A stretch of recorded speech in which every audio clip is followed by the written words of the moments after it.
Avtomatika. Deməli 1960-cı ildə elmi ədəbiyyata fransızlar tərəfindən daxil edilmiş informasiya proseslərinin texniki qurğular vasitəsilə avtomatlaşmasını öyrənir. Deməli ilk olaraq qeyd etdiyim kimi biz informatikanın bu tərifini sizə izah eləyəcəm. Yəni başqa heç bir tərifi bu qədər xırdalamağa ehtiyac yoxdur. Sadəcə giriş olduğu üçün informatika nə üçün var, niyə yaranıb və s. bunu sizə izah edəcəm ki, biraz anlayışımız olsun. Birdən kimsə soruşar və yaxud bizə testlərə düşər ki, informatika ümumiyyətlə nəyi öyrənir? Deməli, informatika informasiya proseslərinin avtomatlaşmasını öyrənir. Və informatikanın da əsas predmenti informasiyadır. Yəqin ki, bilirsiniz ki, informasiya həmin sahənin öyrəndiyi istiqamətə deyilir. Yəni, biz hər hansı bir fənnin predmentini bilirsə, onun nə öyrəndiyini də demək olar ki, bilir. Deməli, baxın, informatikanın 4 dənə əsas prosesi var. Bu proseslərdən biri informasiyanın toplanmasıdır. İkincisi, informasiyanın saxlanmasıdır. Üçüncüsü, informasiya emalı. Və nəhayət dördüncüsü, informasiyanın ötürülməsidir. Deməli, baxın, birinci biz nəyə baxırıq? Biz birinci baxırıq ki, bu tərifdə qeyd olundu ki, informasiya üzərində baş verən proseslərin avtomatlaşmasını öyrənir. Bax, bunu gəlsə izah edin. Nə deməkdir bu?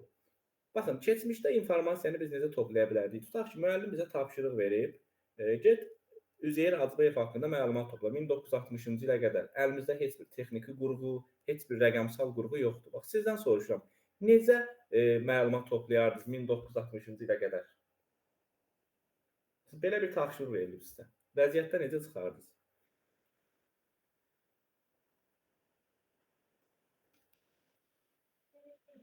Mən olar deyim.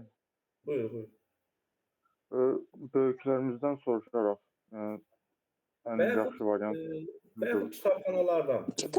Kitablar vasitəsilə. Ay, sağ ol. Bəli, kitab olar, jurnal olar, qəzet olar, məqalə olar. O şair, o adam və yaxud o hər hansı bir proses haqqında yazılmış bir, nəsə bir elmi məqalə və s. var. Görürsünüzmü? İnformasiya toplaması prosesi həqiqətən müəyyən qədər çətinlik yaradırdı. Amma bugünkü gün həmin tapşırığı sizə versəm, siz evdən çıxarsınızmı heç? Xeyr. Sizcə niyə? Çünki informasiya toplanması prosesini biz artıq avtomatlaşdırmışıq. Məsələn, telefondan girərəm, Wikipediyanın istənilən məlumatı tapa bilərəm. Yaxşı, yenə də bax, mən getdim, tutaq ki, kitabxanadan informasiyanı topladım. İndi bunu müəllimə təqdim etmək üçün onu harada saxlaya bilərdim? Hər hansısa bir not dəftərində, özümün qeyd dəftərimdə. Amma bugünkü gün biz informasiyalarımızı çox rahat şəkildə kompüterin yaddaşı, telefonun yaddaşı və yaxud hər hansı bir flash kartlarda saxlaya bilir. Görürsünüz, artıq qurğuya keçib. Yəni, informasiyanın saxlanması prosesi də avtomatlaşdırılıb. Emal nədir? Emal informasiya üzərində sizin gördüyünüz işlərə deyilir. Deməli, emal informasiya üzərində sizin gördüyünüz işlərə deyilir. Məsələn, siz Word-də yazı yazırsınız, PowerPoint-də hər hansı bir təqdimat düzəldirsiniz, Excel-də böyük cədvəllər üzərində işləyirsiniz. Bunlar hamısı informasiya emalıdır. Əvvəllər heç bir halda biz rəqəmsal qurğular vasitəsilə informasiya emal edə bilməzdik. Adi bir misal göstərim. Məsələn, bizdən müəllim soruşur, 3x4 neçə eləyir? Deyirik 12. Bunu bizim beynimiz emal etdi. Amma bugünkü gün mən kompüterdən də soruşa bilərəm, 3x4 neçə eləyir? O deyir ki, 12. Görürsünüz, artıq informasiya emalı prosesi qurğularda da həyata keçirilə bildiyi üçün informasiya emalı prosesi də avtomatlaşdırılır. Bunu çaşıb qırmızı yazın, eyb yox. İnformasiya ötürülməsi. Demək olar ki, ən gözəl nümunələrdən biri də bunu çəkə bilərik. Məsəl üçün, keçmişdə biz yox, hər hansı bir şah, A ölkəsində yaşayan bir şah, B ölkəsində yaşayan bir şaha məlumat göndərir. İndi bunun məsafədən asılı olaraq gedib gəlmə prosesinə baxın. Tutaq ki, aylarla, günlərlə, illərlə bir elçi olur. Bu elçi bunu bir ay müddətində aparır. Bir ay müddətində də bunu meşədə canavar çaqqal yeməsə, bir ay müddətində buna cavab qaytarır. Amma bugünkü gün dünyanın istənilən nöqtəsində informasiya demək olar ki, saniyələr içində gedib çata bilir. Səbəb nədir? Səbəb informasiya ötürülməsinin artıq qurğularda baş verdiyi üçün, yəni avtomatlaşdırdığı üçündür. Hə, indi gəlib görürük ki, informatikanın bu tərifi yerinə oturur.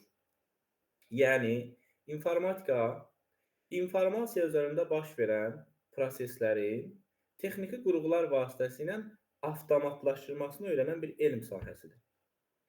Yəni, bizə bugünkü gün informasiya üzərində baş verən bu prosesləri bu qədər asan eləyən, sən demə, həqiqətən informatika fənniymiş.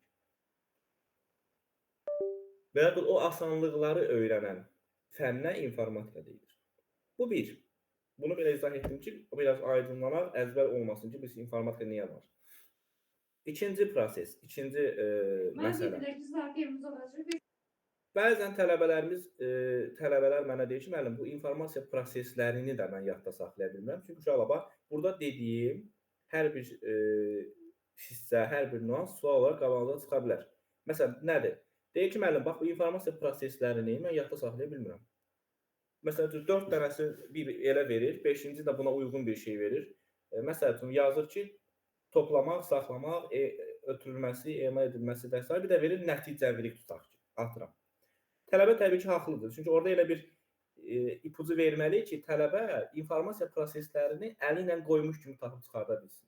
O zaman mən tələbələrə belə bir təklif edirəm. Deyirəm ki, baxın, biz informasiyanı gəlin bənzədək bir qara. Elə ki, bu informasiya bir qarda, hər yerdə var. Hər yerə tökülüb, hər yer qardır, hər yer informasiyadır. Və başlayaq bu qarla oynamağa. Qarla da nə oynayırlar? Qarla da qar topu oynayırlar, düzdür? O zaman biz nə edərik? O zaman biz bu qarı birinci toplayarıq. Bu qarı əlimizdə saxlayarıq. Bu qarı kiməsə vurmazdan əvvəl emal edərik, yəni düzəldərik. Necə ki, yumruğu yoxsa daha sərt olsun, möhkəm olsun və bu qarı nəhayət kiməsə atarıq. Bəlkə də sizə gülməli səslənə bilər, amma həqiqətən testdə çox kömək eləyir ki, siz informasiya proseslərinin tapıb ortaya çıxarmasında həqiqətən bir kombinasiya formasında axtarsanız onu, görəsiniz ki, 5-ci variant 100% bir kombinasiyanı pozacaq. Məsələn, yazacaq tutaq ki, nəticəvilik. Nəticəvilik tutaq ki. Baxarsan ki, topladım, saxladım, düzəltdim, kiməsə atdım, bu 5-ci burada artıq. Aydındır, bax, informasiya prosesləri bu bir kombinasiya formasındadır. Bunu mən qartopu üzərindən göstərirəm, amma sən özün üçün bir tutaq ki, məsələ üzərində qura bilərsən. Necə bir məsələ? Məsələn, müəllim sənə tapşırıq vermişdi, get Üzeyir Hacıyev haqqında məlumatları mənə Word-də yığ gətir. Bax, sənin birinci işin nədir? Üzeyir Hacıyev haqqında məlumatları toplamaq. Topladın. İkinci işin nədir? Onu hardasa saxlamalısan. Çünki təqdim eləməlisən qarşı tərəfə. Üçüncü işin, dedi axı Word-də onu yığ gətir. Onu biraz səliqəyə salırsan, üzərində dəyişiklik yaparsan, bu emaldır. Və nəhayət bunu müəllimə, indi ötürmə prosesi istəyirsən dəftərdə verir, istəyirsən nə bilim kompüterdən maillə göndər, fərqi yoxdur. Hara baxsan, hansı tərəfdən baxsan ötürməlisən. Belə. Bura qədər sualınız varmı? Yadda qalar bu cür? Bəli. Çalışın aktiv iştirak edin, öz suallarınızı, öz fikirlərinizi, öz iradlarınızı mütləq şəkildə həmin dəqiqə bildirin. Ki mən bilim ki, necə eləyək, nə eləyək, siz öyrənəsiniz. Burada tək məqsəd sizin öyrənməyinizdir. Yəni, və sizi əmin edirəm ki, istənilən mövzunu asan şəkildə mən sizə təqdim edəcəm. Sadəcə diqqətlə qulaq asmağımız kifayətdir. Hətta mən bunu əvvəlcədən demirəm, tələbələrdə arxayınlıq yaradır. Heç bir halda mən əgər dərs keçirəmsə, mən dərs keçəndən sonra heç bir halda gedib kitaba baxmaya ehtiyac yoxdur. Heç bir halda. Əgər sən diqqətlə qulaq asmırsansa. Yox, qulaq asmamısansa təbii ki, baxmalısan. Heç qulaq asmasan belə video dərsə baxaraq onu o problemi aradan qaldıra bilərsən. Amma ən əsası vaxtında dərslərdə iştirak etmək. Hə, bu gün dərsimiz informatika və informatikanın əsas anlayışlarıdır. Ona görə də biz informatikanın 3 dənə əsas anlayışı haqqında danışacağıq. Bunlardan da biri verilən anlayışıdır. Verilən nədir? Gəlin baxaq ki, görək verilən nədir? Verilən, bax, elmi tərifi belədir. Kompüterdə saxlanması, emal olunması, ötürülməsi üçün lazım olan bütün kodlaşdırılmış məlumatlara verilən deyilir. Baxın, görün cümlə nə ilə başladı? Kompüterdə saxlanması. Ondan qabaq sizə belə bir maraqlı sual verirəm. Bax, bir A hərfini dəftərə yazmışam. Bir A hərfini də kompüterə yazmışam. Bu dəftərdir. Bu da kompüter. Sizcə bu hansı veriləndi? Kompüterə yazma. Kompüterdə olan. Bəli, kompüterdə olan. Ona görə deyirik ki, kompüterə bizim verdiyimiz hər şey veriləndir. Yəni klaviaturadan kompüterə nə daxil edirsinizsə edin, veriləndir. Doğru desək, kompüterə nə verirsinizsə verin, bu veriləndir. Verilən məlumat, data sözündəndir. Məsələn, biri götürdü klaviaturadan A hərfini sıxdı. Biri götürdü B hərfini sıxdı. Biri dedi, yox, mən vəbşi rəqəm yazıram, ədəd yazıram, 78. Bir də götürdü cümlə yazdı. Yəni nə istəsəz eləyə bilərsiniz. Hava istidir. Qələmdə problem var, üzülürsən, biraz sərgəst yazın. Hava istidir. Bunlar hər biri veriləndir. Verilənlərin fikir versəz, mənası ola da bilər, olmaya da bilər. Yəni, çünki onun tərifindən biz tuturuq ki, klaviaturadan kompüterə daxil etdiyimiz hər şey veriləndir. Yəni, balaca 2 yaşında bir uşağın təbii ki, hələ şüura qədər inkişaf eləmir ki, bura mənalı verilənlər daxil etsin. Təbii ki, balaca uşaq klaviatura necə gəldi sıxanda, məsələn, A, B, C, D və s. belə bir hərflər daxil olur, bu da veriləndir. Amma şuurlu bir insan təbii ki, mənası olan verilənlər daxil edə bilər. İkinci, gəlir informasiya. İnformasiya. Uşaqlar, informasiya verilənlərin içindən seçilmiş mənalı hissiyə deyilir. Sizcə yuxarıdakılardan hansı informasiyadır? Hava istidir. Ay, sağ ol, bəli, hava istidir. Hava istidir. Bəli. Bax, görürsünüz, indi sizə bir də maraqlı bir sual verim. Bütün verilənlər informasiya ola bilirmi? Xeyr. Xeyr. Yox, bütün verilənlər informasiya ola bilmir. Görürsünüz, bəziləri olur. Bəs bütün informasiyalar veriləndirmi? Bəli. Ay, sağ olun, bəli. Bu çox önəmlidir. Görsənmi? Verilən sanki bir böyük bir çoxluqdur. İnformasiya onun alt çoxluğudur. Yəni biz verilənlərin içindən informasiya əldə edə bilirik. Bu qədər. Yəni informasiya mənası olan verilənlərdir. Üçüncü. Bilik. Bilik nədir? Bilik sizə verilən informasiyadan sizin çıxardığınız başqa-başqa nəticələrdir. Məsəl üçün, səhər yuxudan durmusan, pəncərəni açmısan, günəş çıxıb. Yəni sən öz beynimiz də bunu bilir ki, hava istidir. Bax, günəş çıxıbsa, sən özün üçün hansı biliklər əldə edirsən? Məsələn, bilikdən biri bu ola bilər ki, əynimi qalın geyinməyə ehtiyac yoxdur. Hündür ayaqqabı götürməyə ehtiyac yoxdur. Nə bilim, adam var, günəşə qarşı allergiyası var və s. var, özü ilə çətir götürür. Görürsünüzmü? Baxın, məsəl üçün, burada yazıram, çətir götürmək lazımdır. Əynimi nazik geyinim. Nə bilim, hündür ayaqqabı. Necə? Eynək. Hə, eynək götürüm, ay sağ ol. Görürsünüz, mənə verilən informasiya qaldı qıraqda.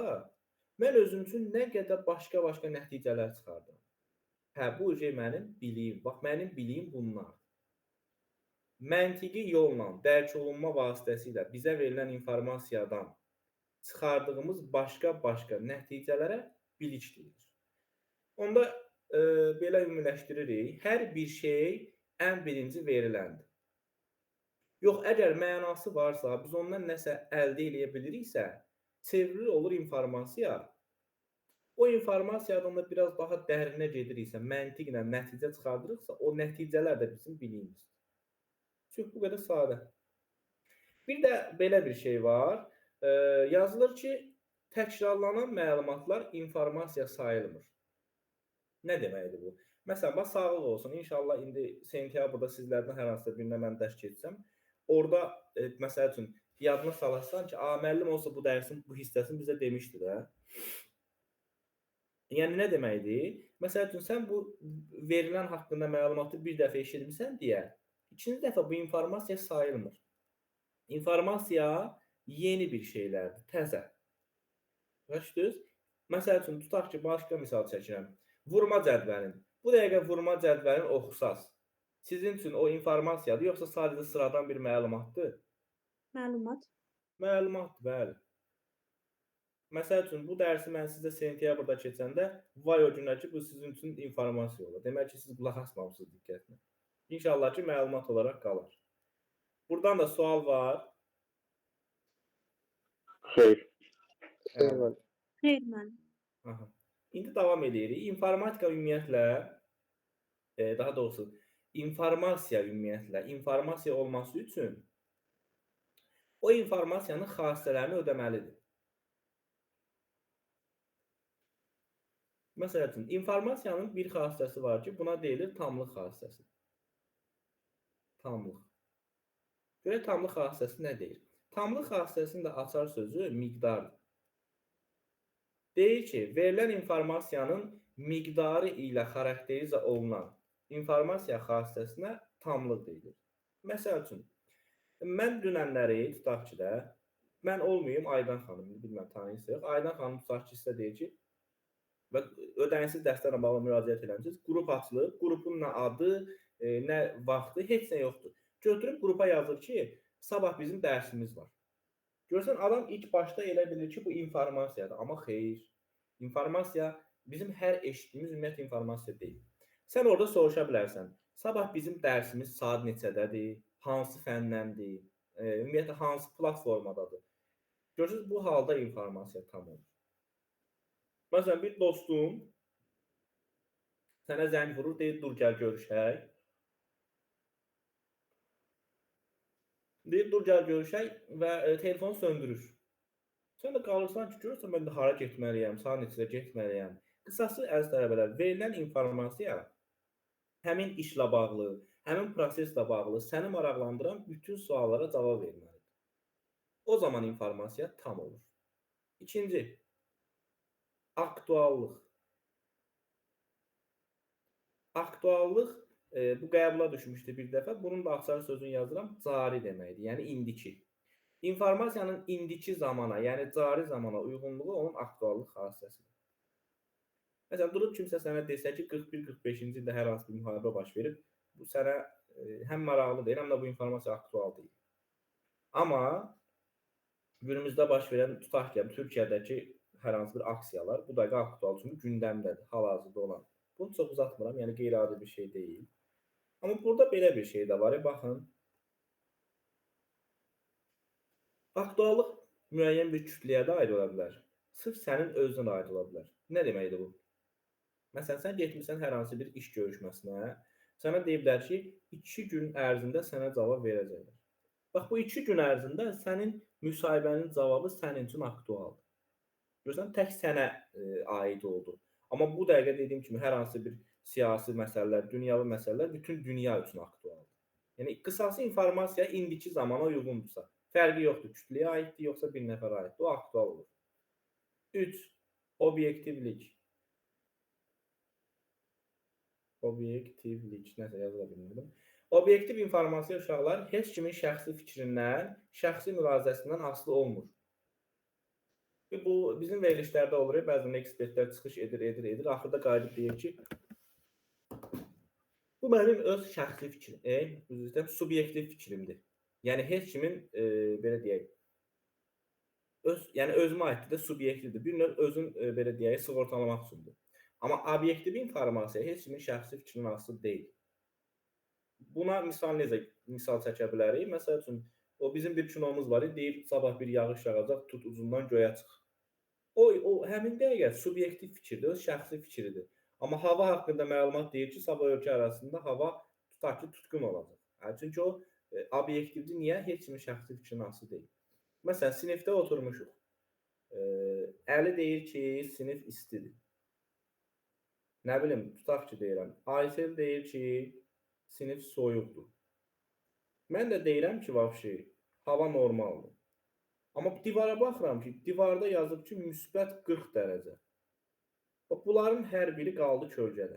Ola bilər, burada isti deyən düz desin, amma şəxsi fikridir. Amma ölçü cihazı heç kimin şəxsi fikri deyil. Ona görə deyilir ki, obyektiv informasiyanı kiminsə şəxsi fikrindən, kiminsə şəxsi mülahizəsindən yox, hər hansı bir qurğudan və hər hansısa bir hesablamalardan əldə edə bilərsiniz. 4. Adekvatlıq. Adekvatlıq. Adekvatlığın da açar sözü uyğundur. Uyğunluq. İnformasiya işin real obyektiv vəzifələrinə uyğundursa, bu informasiya adekvatlıdır. Yəni adekvatdır. Sizcə mən bu dəqiqə sizə adekvat informasiya verirəm, yoxsa yox? Adekvat ver. Bəli, müəllim. Dərsinizi oxundu. Adekvatdır, ona görə ki, məsəl üçün sizin məqsədiniz bu dəqiqə informatika öyrənməkdir. Qoşulmuş informatikaya, mən də sizə bəli, informatikaya uyğun məlumatlar verirəm. Burada təbii ki, adekvat hesab olunur. Bir saniyə. Aha. Məsəl üçün, başqa misal çəkirəm. Bax, yolla gedirsən, görürsən ki, bir dənə şəxsdir, maşının təkərində müəyyən nasazlıq yaranıb. Yaxınlaşıb deyirsən ki, buna, qabaqda bir dənə dönərxana var. Zarafatçı gülməli çıxsadır. Yəni, həmin dəqiqə bu şəxsin köməyinə çata bilər sənin maşının nasazlığı ilə bağlı verdiyi məsləhətlər. Amma onun işi, onun vəzifəsi həmin dəqiqə maşının təkərini dəyişməkdirsə və sən də ona deyirsən ki, qabaqda dönərxana var, sənin verdiyi məlumatlar heç bir halda onun üçün adekvat deyil. Yəni, adekvat informasiya həmin dəqiqə sənə lazım olmalıdır, sənin üçün dəyərli olmalıdır. Son olaraq da ən maraqlı xassələrdən biri etibarlılıq xassəsini izah edəcəm. Etibarlılıq. Müxtəlif mənbələrdən alınan informasiyalar üst-üstə düşəndə bu informasiya etibarlı hesab olunur. Buna misal çəkirəm. Məsələn, bax, magistra hazırlaşmaq istəyirik. Sənə bir informatika müəllimi məsləhət görürlər. Məsələn, deyirlər ki, get Adil müəllimin dərslərinə. Deyirsən, yox, o qədər asan deyil. Birinci, mən Adil müəllimi keçən il ondan bir dostum, bir qrup yoldaşım hazırlaşırdı. Ondan soruşacağım. İkinci, gedib Adil müəllimin YouTube-da dərslərinə baxacağım. Nə bilim, üçüncü, kursdan Adil müəllimi maraqlanır. Vəbşi ürəyim sakit olmadı. Gedirəm bir dənə də Adil müəllimin sınaq dərsini oturmalı. Görürsünüz, bunlar hər biri mənbədir. Biz normal həyatımızda da çox istifadə edirik, özümüz də bilmədən. Məsəl üçün, qrup yoldaşın dedi ki, yaxşı müəllimdir, YouTube-da dərsi xoşuna gəldi, kursda təriflədi, kurs onsa tərifləyəcək. Bunu açıq deyək, heç bir kurs öz müəllimə pis deməz. Sınaq dərsində də ki, gördün ki, məsəl üçün, indi normaldır. Bax, görürsünüz, müxtəlif mənbələrdən alınan informasiyalar üst-üstə düşəndə sənin üçün etibarlıdır. Bəzən tələbələr elə bilir ki, həmişə müsbət olmalıdır etibarlı olması üçün. Xeyr, baxın. Tutaq ki, qrup yoldaşın deyir ki, müəllim yaxşı müəllim deyil. YouTube deyir ki, yaxşı deyil. Kurs da heç elə də tərifləmədi. Sınaq dərsi də xoşuna gəlmədi. Yenə də etibarlıdır informasiya. Prosta bu dəfə müəllim etibarsız olur. Fərqi yoxdur, mənfi, müsbət. Müxtəlif mənbələrdən alınan informasiyalar üst-üstə düşürsə, sənin üçün etibarlıdır. Yox, müsbətdirsə, nə yaxşı. Yaxşı müəllim qazandın. Yox, əgər pisdirsə, yenə də yaxşıdır, səni də bir pis müəllimdən uzaqlaşdırır. Ona görə də etibarlılıq xassəsi bizə doğru qərar qəbul etməyə kömək edir. Məsəl üçün, bunu biz normal həyatda necə başımıza gələ bilər? Maşın alırsınız, telefon alırsınız, nə bilim, 1000 dənə şey olur da. Mütləq nə etmək lazımdır? Bir mənbədən yox, bir neçə mənbədən maraqlanmaq lazımdır. Məsələn, əgər sən bir maşın alırsansa, bu maşını gedib sadəcə olaraq internetdə yazanlara uyğun alırsansa, həqiqətən sən özünü aldadırsan. Ən azından tutaq ki, onu bir maşın ustasından, o maşın ustasından dostun varsa ondan, tutaq ki, usta işləyən digər şəxslərdən soruşsan, sənin üçün yaxşı olur.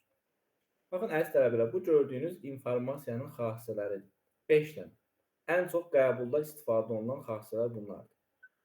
Yerdə qalan 2-3 dənəsi qalır. Bunu da inşallah sentyabrda sağlıq olsun, nəzərinizə çatdıracağım.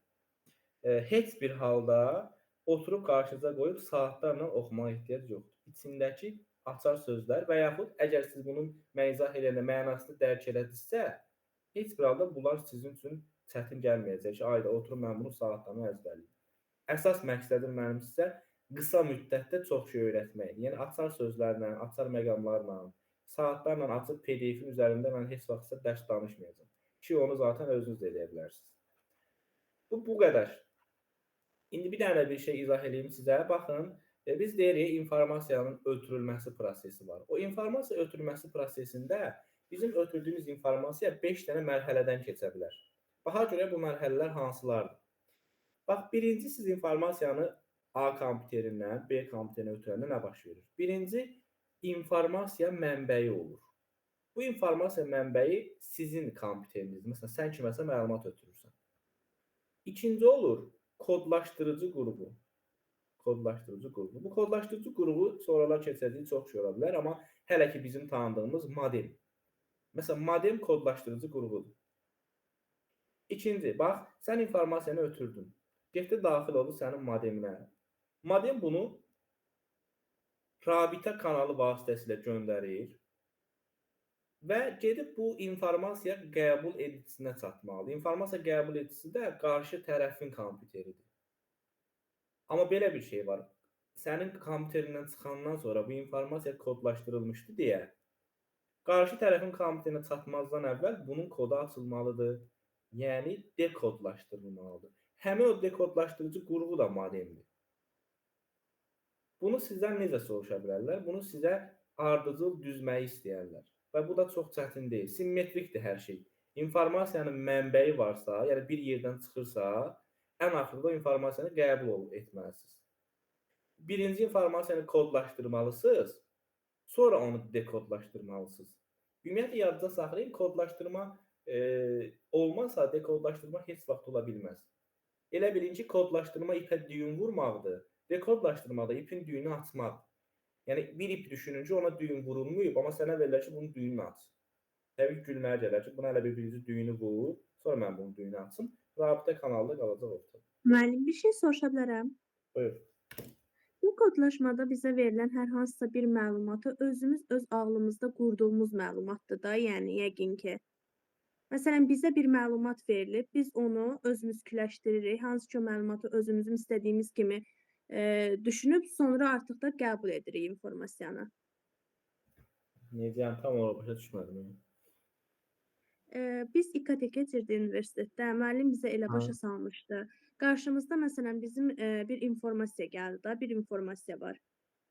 Biz onu, o informasiyanı özümüz küləşdiririk. Yəni o informasiyanı biz öz ağlımızda qururuq. Ondan sonra qəbul edirik. Məsələn, onu biz öz ağlımızda daha sonra qəbul edirik. Müəllim onu deyəndə bir misal çəkmədi, ona uyğun. Yadımdan çıxıb müəllim o. Çəkməyib də, yəqin çəksə düşərsin.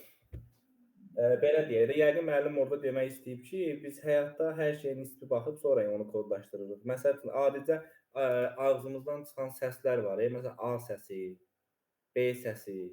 Ürəyimiz necə istəyibsə zamanında A səsinə bir hərf qarşılığı vermişik. Ürəyimiz necə istəyibsə B səsinə belə bir hərf vermişik, C-yə belə bir hərf vermişik. O ki, qaldı informasiyanı necə lazımdır elə qəbul ediriksə, belə deyək, hər bir şəxs əgər müxtəlif cür qəbul etsəydi, heç bir halda biz bir-birimizdən anlaşa bilməzdik. O müəllim yəqin ki, orada ümumi qəbul olunmuş fikirlərdən danışırmış. Ola bilər müəllim. Əslində tam olaraq mən də bilmədim nə deyirsən. Elə bir şeylər var, bəli, biz hər bir şeyi nisbi olaraq qəbul edib kodlaşdırmışıq. Məsələn, kompüter başqa cür başa düşür, insan başqa cür başa düşür, quşlar başqa cür başa düşür və s. Belə, indi əziz tələbələr, bu dərsin ən önəmli hissələrindən biri olan ölçü vahidləri haqqında sizə məlumat verəcəm. Ölçü vahidləri çox önəmlidir. Niyə? Çünki informatikanın düz ən axırına qədər sizlə gedəcək. Asan deyil, yəni bir dəfədə başa düşməsəz, özünüzə motivasiya düşkünlüyü yaşamayın. Amma mən sizə heç bunu izah eləmədən əvvəl bir şeyin sözünü verirəm ki, diqqətlə qulaq assaz, hətta bəzi müəllimlərin belə şifahi yaza bilmədiyi sualları siz burada şifahi yazasınız. Sadəcə burada 2-3 gediş var ki, bu gedişi biz tam olaraq tutmalıyıq. Birinci yazırıq ölçü vahidlərimizi. Ən kiçik ölçü vahidimiz bir bitdir. Bir bit. Bir bit kompüterin yaddaşında ya bir dənə 1-dir, ya bir dənə 0-dır. Məsələn, ayrı-ayrılıqdır. Məsəl üçün, bir də yazsaz 1 bit olur. Bax, 1 bit olur. 0 da yazsaz 1 bit olur. Onda belə çıxır ki, mən bura yazsam 1, 0, 1, 0. Bu neçə bit olur? 4. Ay, sağ ol, 4 bit. Bəli, bu demək. Çünki bəzən tələb elə bilir ki, bunların ikisini bir yerə yığanda 1 bit olur. Xeyr. İkinci gəlir 1 byte. 1 byte. 1 byte-ı istəsə byte da yaza bilər, istəsə belə də yaza bilər. Bir b. Bunu qarışdırmayın. Biti heç vaxt başqa cür yazışda görə bilmərsiniz. Bit açıq aydın byte yazılmalıdır. Amma byte belə də yaza bilərlər, istəsə belə də yazar. Bu insanın özündən asılıdır artıq. Sonra gəlir kilobayt, sonra gəlir megabayt, sonra gəlir gigabayt, sonra gəlir terabayt. Sonra bir baytımız bərabərdir 8 bitə. 8 bitdə 2 üstü 3'dür. Yeri gəlmişkən 2-nin qüvvətlərini 2 üstü 10'a qədər əzbər bilməlisiniz. 2 üstü 10 1024. Bu tək informatikada yox, məntiqdə də sizə lazım olacaq. 2 üstü 10 1024. Yəni məsəl üçün səndən soruşan kimi 2 üstü 6 neçədir? Daha sən fikirləşməməlisən. Deməlisən 64. Yenə deyirəm, tək informatika üçün yox, məntiq üçün də keçərlidir. Deməli, bu ölçü vahidlərində ən önəmli nüans nədir? Sürətli keçid eləməyə bacarmaq. Tay orada götürüb 1 kilobayt neçə baytdır deyəndə oturub 2 saatlarla cədvəli yadıma salım. Ay nə bilim, qıraqda özüm üçün yazım, pozum ehtiyac yoxdur. Yəni biz yenə deyirəm, maksimum çalışıram ki, az zamanda çox şey eləməyi öyrədim sizə. Bunun üçün mən bu ölçü vahidləri yenə deyirəm, heç bir yerdə görmədiyiniz bir üsulla sizə izah edəcəm ki, şifahi şəkildə mən verdiyim sualı sən uzağı 2 saniyədən sonra cavabını qaytarasan. Özdə heç bir dəftərə və nəyəsə ehtiyac olmadan. Amma bunun üçün sizdən bəzi suallar soruşum. Qaydanı elə siz mənə deyin, mən sizə yox. Biz deyirik ki, bizim bir baytımız 8 bitə bərabərdir. Ondan əvvəl mənə deyin görün, bax, üzü aşağı gələndə ölçü vahidləri artır yoxsa azalır? Böyüyür yoxsa kiçilir? Böyüyür, bəli. Yuxarı gedəndə isə kiçilir. Baxın, əgər 1 bayt 8 bitdirsə, bəs 2 bayt neçə bitdir? 16. 16'dır, bəli. Götürür 2'ni, vururuq 8'ə, bərabərdir 16 bit. Aha, əla. Bəs mənim 24 bitim neçə baytdır? 3. 3 bayt. 3 bayt. Bu zaman götürdük 24'ü, böldük 8'ə. Aha, 3 bayt. Baxın, sizcə mən baytdan bitə keçəndə böyükdən kiçiyə keçdim, yoxsa kiçikdən böyüyə? Böyükdən kiçiyə. Bəli, o zaman mən gördüm ki, böyük ölçü vahidindən kiçik ölçü vahidinə keçəndə nə edirik? Vururuq. Çünki burada vurma var. Bəs bunun tərsində nə olur? Kiçikdən böyüyə keçəndə. Bölürük. Ay, sağ ol, bölürük. Bəli. Bunun bir neçə dənə qaydasını deyəcəm. İndi kimə hansı uyğundursa, çünki 100 var ki, burada ola biləcək ki, 4-5 nəfər fərqli, 4-5 nəfər fərqli yadda saxlasın. Və bunu zarafat üçün belə deyə bilərik ki, böyük kiçiyi vurur. Belə yadda saxlaya bilərsiniz. Əgər böyük kiçiyi vurur yadda saxlayırsınızsa, artıq o birini yadda saxlamaya ehtiyac yoxdur. Çünki kiçikdən də böyüyə bölür olacaq. Bir qayda bu. İkinci bir qayda. Onsuz da siz bu ardıcıllığı, bax bu ardıcıllığı əzbər bilməlisiniz bax bunu. Bu ardıcıllığı biləndən sonra ölçü vahidləri sırası üzrə aşağıdakı ölçü vahidindən yuxarıdakı ölçü vahidinə qalxanda vurmalısınız. Yəni bir şeyi artıran əməl, bax görürsünüz, yuxarı qaldırır. Artıran əməl vurmadır. Yox, əgər yuxarıdakı ölçü vahidindən aşağı düşürsünüzsə, bu zaman bölməlisiniz. Yəni deyirəm, vaxt gələcək bu ardıcılığı məndən də yaxşı biləsiniz. Nədir ki, bu bit, bayt, kilobayt, megabayt və s. Ona belə maraqlı sual. 1 gigabaytı bayta çevirəndə vurarsınız, bölərsiniz? Vurarıq. Vurarıq. Ay, sağ olun, yuxarı qalxırıq. Məsələn, 1 terabaytı bitə çevirəndə. Vurarıq. Vurarıq. Biti megabayta çevirəndə. Bölərik. Bölərik. Çox, bu qədər sadə. Bəli, uca demək olar ki, biz işin 70%-ni görmüşük. İstəyirsiniz, yenə deyirəm, bax, kimə uyğundursa bundan yadda saxlasın, kimə uyğundursa bundan yadda saxlasın. Heç bir fərqi yox. İndi bunu silirəm.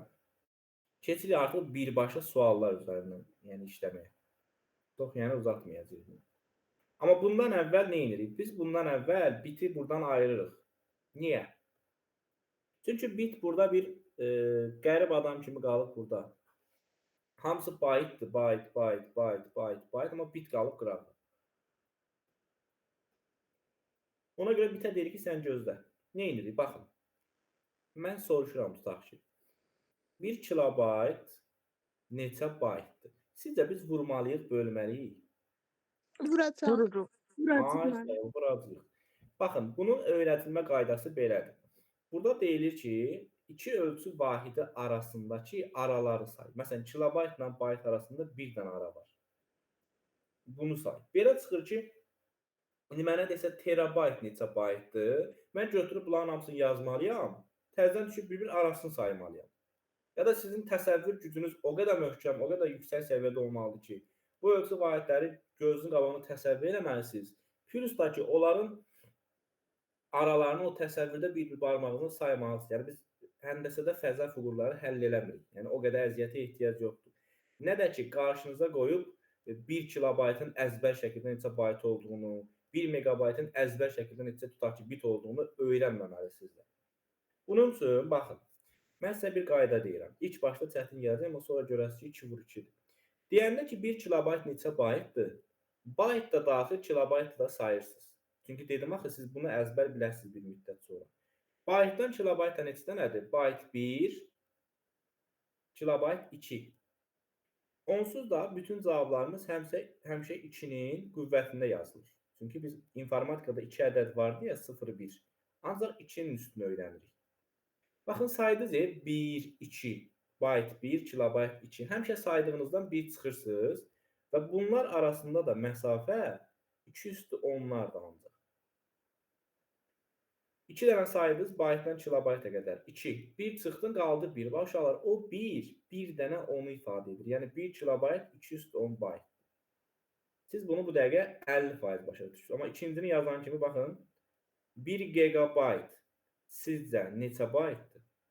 220. Ay, sağ ol, bax, yenə də deyirəm, ha, indi bunu deyəcəm niyə belə dirənmişəm, belə deməkdə, məqsəd nədir? Baytdan gigabayta qədər neçə dənədir? 1, 2, yox, üzülürsən, səhv deyilsin. 30 olur. 30 olur, mən də heç ora baxmıram. 1, 2, 3, 4. 4 dənə saydım, bir dənə atdım, nə qaldı? 3. Onda olur 230 bayt. Yaxşı, 1 megabayt neçə? 1 megabayt yox, 1 terabayt neçə kilobaytdır? 240. 230. 30'a düşür. Bəli, bax, 1, 2, 3, 4. Bir atıram, 230 bayt. Tamam. Sualınız varsa verin görə, bura qədər nəyə bilmədiniz? Başa düşdüm. Hə, uşaqlar, bax, burada dərsdə düz 23 nəfər var. 23 nəfərin hamısı başa düşdümü? Başa düşməyənlər desin. Bunu deməkdə məqsədim nədir? Baxın, elə ki, bu ardıcılığı sən bilirsən. Bayt, kilobayt, megabayt, gigabayt və s. Mən buradan yazdım. Heç onu görmürük tutaq ki. Məsələn, buradan yazanda ki, 1 terabayt neçə baytdır? Sayın barmağınızdan. Bayt 1, kilobayt 2, megabayt 3, gigabayt 4, terabayt 5. Onda 1 terabayt neçə bayt olur? 250. Yox, 40. Buna görə bayaqdan əziyyət çəkirik ki, biz heç bir şey olmadan da bunu yazmağı bacaraq. İndi burada görünür də, baxın bura. Baxın, tutaq ki. 1 terabayt neçə gigabaytdır? Gigabaytdan terabayta qədər neçə dənədir? Bir dənə.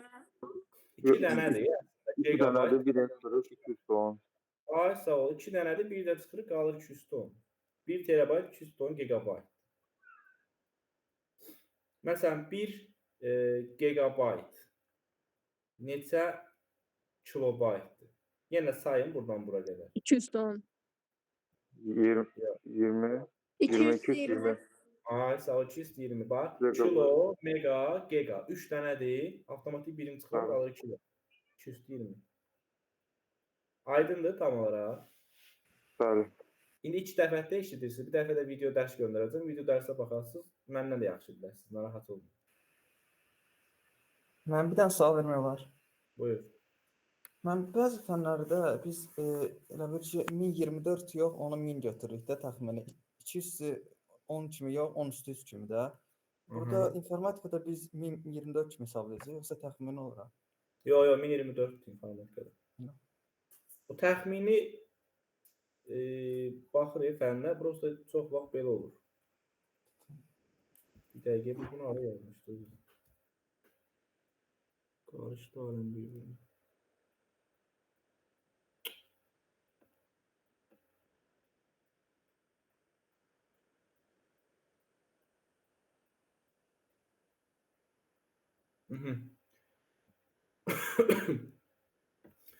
İndi biz niyə ancaq vurduq? Kim deyər? Niyə ancaq elə bayaqdan vura-vura gedirik?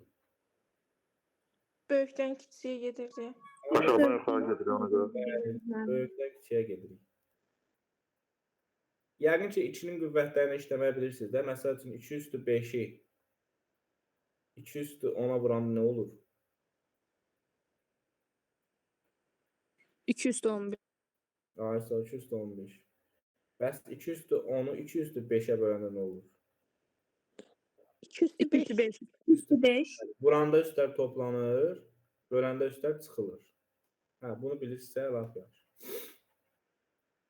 Onda bəlim belə bir iş görək.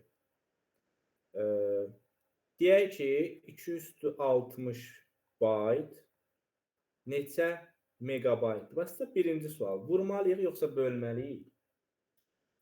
Bölməliyik. Bölməliyik. Bölməliyik yəni. 260-ı Çünki belə gedir. neçəyə bölək görəsən? Buradan bura qədər baxın. 2-yə. 3'lü 2'ye bölürük. 2 yəni 20-yə. Ha, bəli 20'ye. Bəli, bax 1, 2, 3. Baytdan megabayta 3 dənədir. 1 çıxanda qalır 220. Böləndə də üstlər çıxılır. Qalır 240. Yəni 260 bayt 240 megabayt imiş. Sonra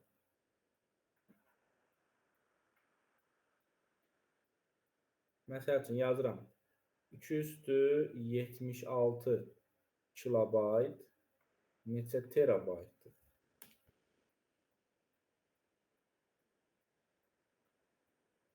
İki üstü 46. Biraz da diqqətli olaq. Hə, üzr istəyirəm. Neçəyə böldük? Sonra neçəyə böldünüz? Üstü 20'ye. 30. 30. Ha 30. Bax, çaşdırmayaq bizi. Kilobaytdan terabayta qədər sayırıq. 1, 2, 3, 4. Bir atırıq. 230. 76-dan 30 çıxanda qalır 246 terabayt. Sualınız varsa verin bura qədər. İçinizdə əminəm ki, bunu tam olaraq başa düşməyən, fikrində sual qalan şəxslər var. Soruşa bilərsiniz. Yəni burada heç bir problem yoxdur. Nə burada biz heç kimi görmürük, nə də burada utanmalı, çəkinməli heç kimə yoxdur. Yəqin ki, hamı başa düşür deyə heç kim sual vermir. Bəlkə də ödənişsiz dərslərdir deyə sizə sıradan gələ bilər, amma siz bunların xeyrini sentyabrda görərsiniz. Həqiqətən sizə nə qədər asan olacaq. Bu belə. İndi elə bilin ki, söhbətə bit də daxil edəcəm. Görək bit olanda da vəziyyətdə necə çıxa bilərik. Onun üçün də bir asan məqam varmı? Bəli, var. Baxın, zarafat üçün belə loru yanaşsaq görərik ki, yenə deyirəm, sanki bu baytlar bir nəsildir hamısı. Bit qalıb qıraqda. Yəni, heç kim o bitlə yola getmir. Amma kim deyər, bitə ən yaxın olan, biraz ondan yola gedən kimdir? Byte. Baytdır, bəli. Byte. Yəni, bunlardan istənilən biri bitə nəsə bir söz demək istəsə, onu kimə deyəcək gedib bitə desin? Bayta. Byte. Bəli, o zaman mən 1 megabaytın neçə bit olduğunu bilmək üçün. Birinci mənim yolum hardan keçməlidir? Byte'dan. Baytdan. Ay, sağ ol. 1 megabayt neçə baytdır görəsən? 220. Ay, sağ ol. Bax, buradan bura 220-dir. Bəs buradan bura nə qədərdir? 210. Yox, Yok yok. Bu bir dənə 223. burada problem var idi. Ona görə bunu ayırmışdım. Buradan bura 2 üstü 3'dür. 223. Ay sağ ol. Buradan da bura 2 üstü 3 olduğuna görə cavab edir 2 üstü 23. Aydındır. Məsələn 1 terabayt neçə bitdir? Yenə də yolumuz baytdan keçir. Terabaytdan bayta nə qədərdir? 240. Ay sağ ol. 243. Bir dənə də üstə nə gəlirsiniz? 243. 243. Bəli, və görürsüz, elə bir ki, baytla aldığımız cavablardan bit bir dənə nə ilə artıq olur? 3 ilə. 3 ilə. 3 ilə. Ay Allah, bəli, bu qədər sadə. İndi bir dənə bunun tərsini verirəm. Tutaq ki, 2 üstü 57 bit neçə gigabaytdır? Bax, yenə də bunların bir ortaq məxrəci var. Kimdir? Bayt. Byte. Biti bayta necə gətirir? Bu dəfə aşağı düşürük. 257 57-dən 3 çıxanda 54. Ay sağ ol. Bu dəfə bölməlisiniz. Bu dəfə 57-dən o 3-ü çıxırsınız. Qalır 254 bayt. Baytdan gigabayta nə qədərdir? 30. 20. 1, 2, 3, 4. 30. 3, 30. 30, bəli. Bölürsünüz 30-a. Bəli, 54-dən 30 çıxanda qalır 224. Bəli, çox bu qədər sadə. İndi mən sizə çox qəşəng 20 sualdan ibarət bir quiz, bir də dərsin videosunu göndərəcəm. Dərsə baxıb onu işləyəndən sonra heç bir problemimiz qalmayacaq. İndi biraz da başqa bir şey deyim sizə. Düzdür, bunu çox vaxt öyrənisiz dərslərdə demirəm. Yəni əlavə yükləmək istəmirəm, nəyəsə. Düzdür, bundan əlavəsi yoxdur. Prosta belə bir maraqlı bir şey deyim, sizə kömək eləsin. Baxın. 1 kilo bərabərdir 2 üstü 10. Sonra kilodan sonra nə gəlir? 1 mega bərabərdir 2 üstü 20. Çox maraqlı, çox asan qaydadır. Sonra 1 giga bərabərdir 2 üstü 30. 1 tera da bərabərdir 2 üstü 40. İndi bunu nəyə deyirəm sizə? Baxın, sənə demir, tutaq ki, 1 kilobayt neçə baytdır? Neyinirsən? Buradakı baytları ixtisar aparandan sonra kilo qalır. O da neçədir? 2 üstü 10. Məsələn, sənə demir 1 terabayt neçə baytdır? Buradakı baytları ixtisar aparandan sonra yenə tera qalır. 2 üstü 40. İndi burada bəlkə də elə də önəm kəsb eləmir. Çünki siz artıq buradan qəşəng şəkildə öyrənmişik bu sualların cavabını sahib bir çıxmaqla. Amma sənə desə ki, 1 megabit neçə bitdir? Bunun içindən o qədər asan çıxmaq olmuyor.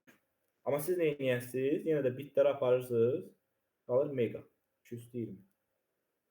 Və istəsəz video dərsdə yoxdur. Bunu sıxım edib götürə bilərsiniz. Çox kömək edir adama.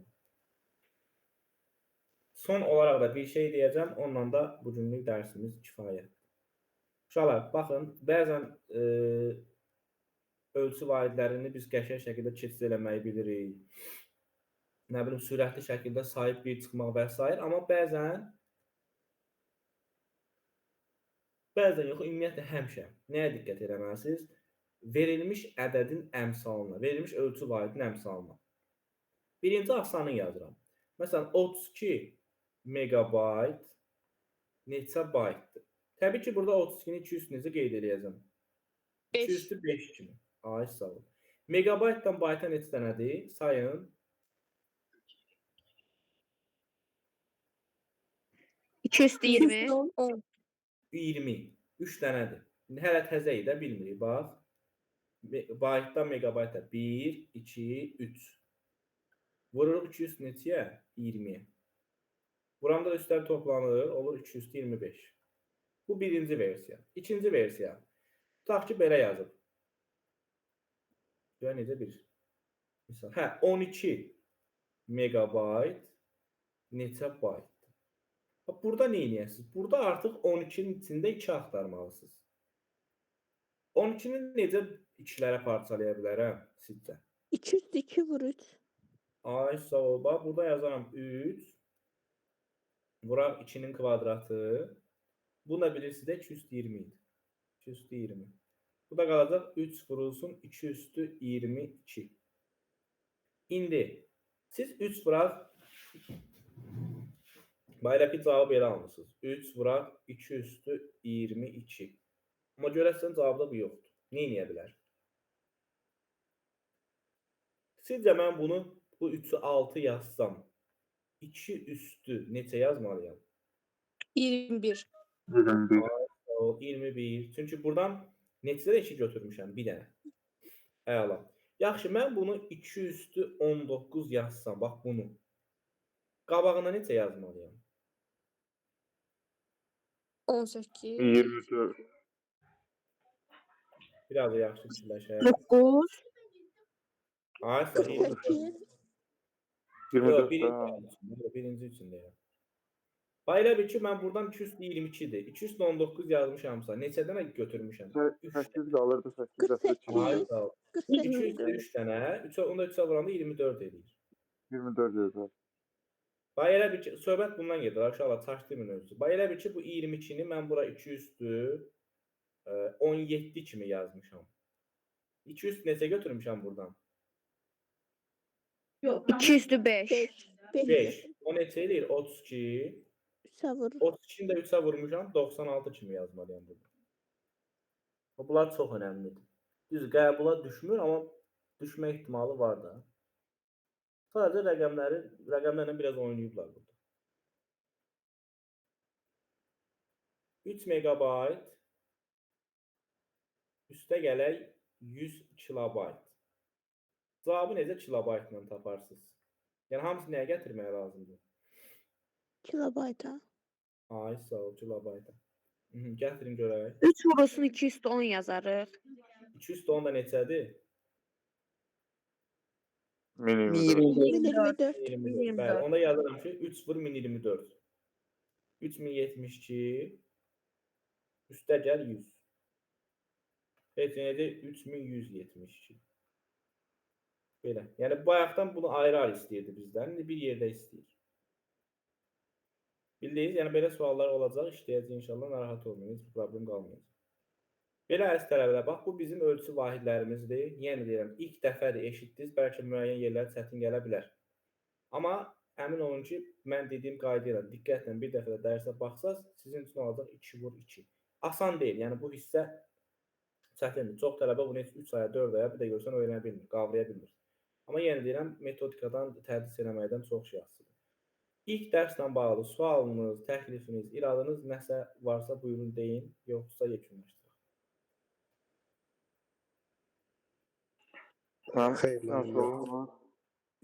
Xeyr, müəllim, yoxdur.